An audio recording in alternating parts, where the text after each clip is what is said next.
Hello again, class. So, as we continue our discussion on Gen Bio 2, we have already tackled respiration and gas exchange. We now go to transport and circulation. So, remember, these two systems, or both the respiratory and circulatory system, go hand in hand as the blood is responsible for transporting oxygen all throughout the body. Now, here we will be comparing the different types of how organisms utilize their transport system, starting off with our plants.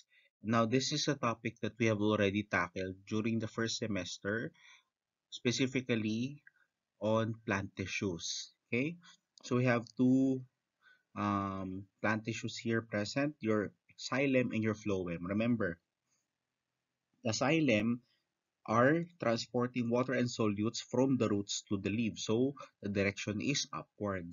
While food created in photosynthesis is transported from the leaves to the rest of the plant through the phloem tissues.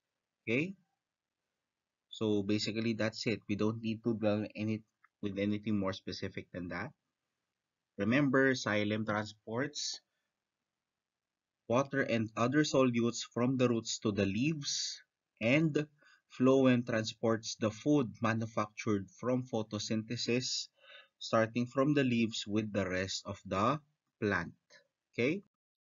Then, in terms of different circulatory systems, we have your open and closed. What is the difference between the two? An open circulatory system is mostly found in invertebrates, such as crabs, insects, and snails. Remember, invertebrates are organisms without backbones.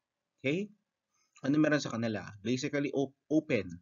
Literal that blood is present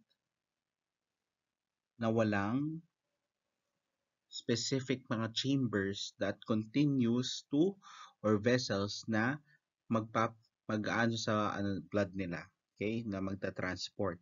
Basically, you have here an image, tingnan nyo. Blood, blue arrow is basically representing deoxygenated blood. Deoxygenated, walang oxygen, papasok sa heart, lalabas sa valves, then oxygenated na siya, it supplies to the rest of the tissues. Literal na ganyan, wala na ibang kung ano-ano pang blood vessels such as capillaries, veins, and mga arteries natin. Okay? Now, blood flow is slow kasi nga walang smooth muscles na nagta-transport. Remember, your blood vessels are also made up of smooth muscles that expand and contract. They dilate and constrict. Okay? Pag dilate, open. Pag constrict, numinipis. Okay?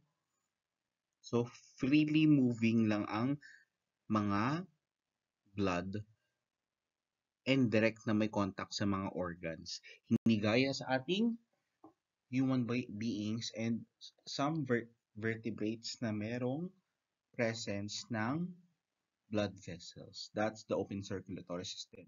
Sa closed circulatory system, ito, notice.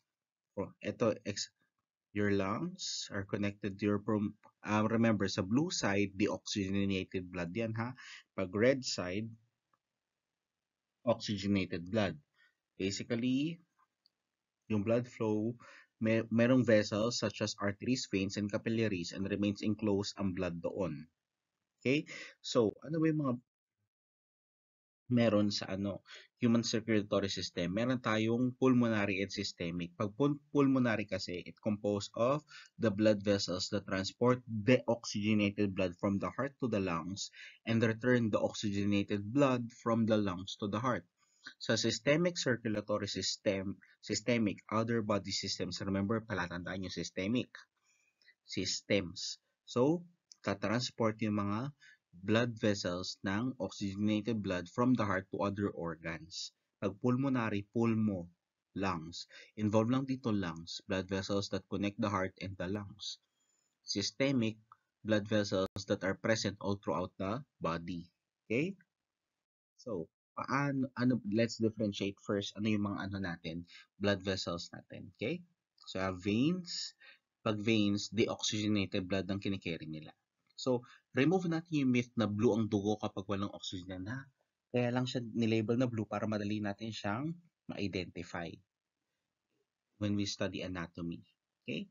Arteries naman are primarily oxygenated blood away from the heart. It carries blood away from the heart, papalayo sa heart kasi nga yung heart natin nagpapump ng blood. So, ang veins pabalik sa heart kasi nga wala ng oxygen. Okay? Capillaries naman, diyan nagmi-meet ang blood natin, both deoxygenated and oxygenated. Okay? Diyan nagmi-meet ang arteries and veins. Bakit? Merong exchange of gases, nutrients, and waste. Okay? So, ngayon clear na sa atin yan. Again, veins basically carry deoxygenated blood. So, saan niya dadali ng deoxygenated blood? Sa heart.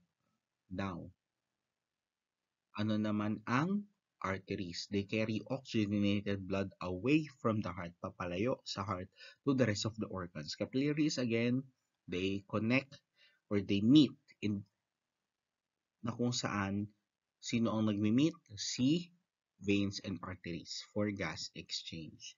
Okay? Now, paano yung blood flow natin? Meron tayong superior and inferior vena cava. What is the difference between the two? Superior, ibabaw, inferior, ilalim. So, those are major blood vessels.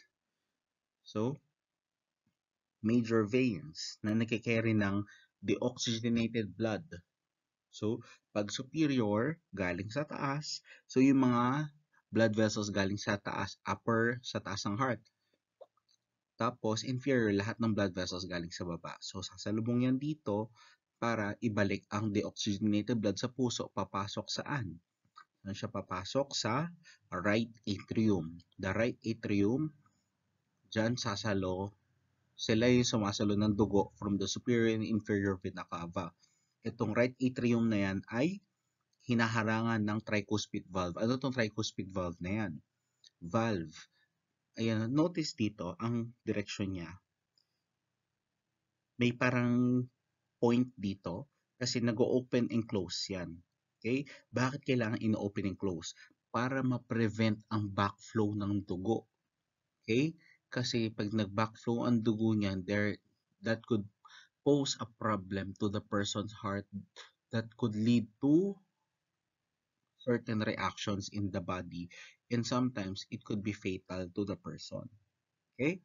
So, in tricuspid valve, nire-regulate niya. So, once maipon ang blood dito sa right atrium, bababa yan sa right ventricle. Okay?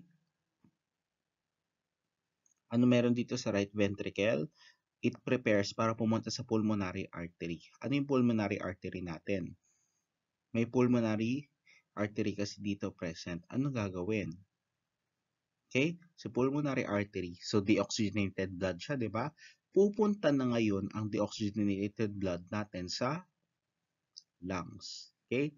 Ngayon, sir, akala ko po ba pag artery, oxygenated blood po ang dinadala niya. Tapos pag veins, deoxygenated blood. Yes, tama po yun. Pero in the case of the pulmonary artery and the pulmonary vein, baliktad po sila. That is the only time na iba or magkakaroon ng different distinction in terms of the pulmonary vein and the pulmonary artery. So, baliktad sila doon ha. Do not be confused. On your regular blood vessels, arteries carry oxygen-rich blood, pero pagdating sa pulmonary artery, it carries deoxygenated blood, walang oxygen. Kasi nga, dadalhin niya yan sa lungs. After manggaling sa lungs, pupunta na siya sa pulmonary vein. Sa pulmonary vein, dadalhin niya yun kay left atrium. Ito si left atrium. Okay? Si left atrium ay sinalubong ni mitral valve. So, pagkagaling dito, meron ng oxygen yung blood. Bababa kay left atrium. Tapos, may harang muna si mitral valve. Bubukas si mitral valve, pupunta sa left ventricle. Saan na pupunta si left ventricle? Kay aortic valve naman. Si aortic valve naman will carry, ay siya yung mag-o-open para pumasok na sa aorta. Aorta is our biggest artery na sa katawan. At dadalhin niya na ngayon iyan sa lahat ng parts ng katawan ng tao. Okay? So, ganyan ang blood flow. Review natin ha. Papasok sa inferior and superior vena cava, mapupunta muna sa right atrium, bababa sa right ventricle, which is regulated by what? The tricuspid valve. Papasok sa pulmonary artery, regulated by your pulmonary valve. Tapos, pupunta sa lungs, galing sa lungs, babalik, pupunta sa pulmonary vein. Pulmonary vein will now deposit the oxygen-rich blood or oxygenated blood sa ating left artery. Bababa sa left ventricle, which is regulated by the mitral valve, and pupunta na sa aorta, which is regulated by the aortic valve. And galing sa aorta to the other parts or other blood vessels present inside the body. Ngayon, pag naubos na yung oxygen, same cycle, babalik sa inferior and superior vena cava. Alright? So I hope that is clear with everyone. So with that, we end the short discussion. Okay? So please continue the activity I have given to you, yung performance task na print out. Okay? So stay tuned for the next discussion of the lesson. Have a nice day, everyone, and stay safe.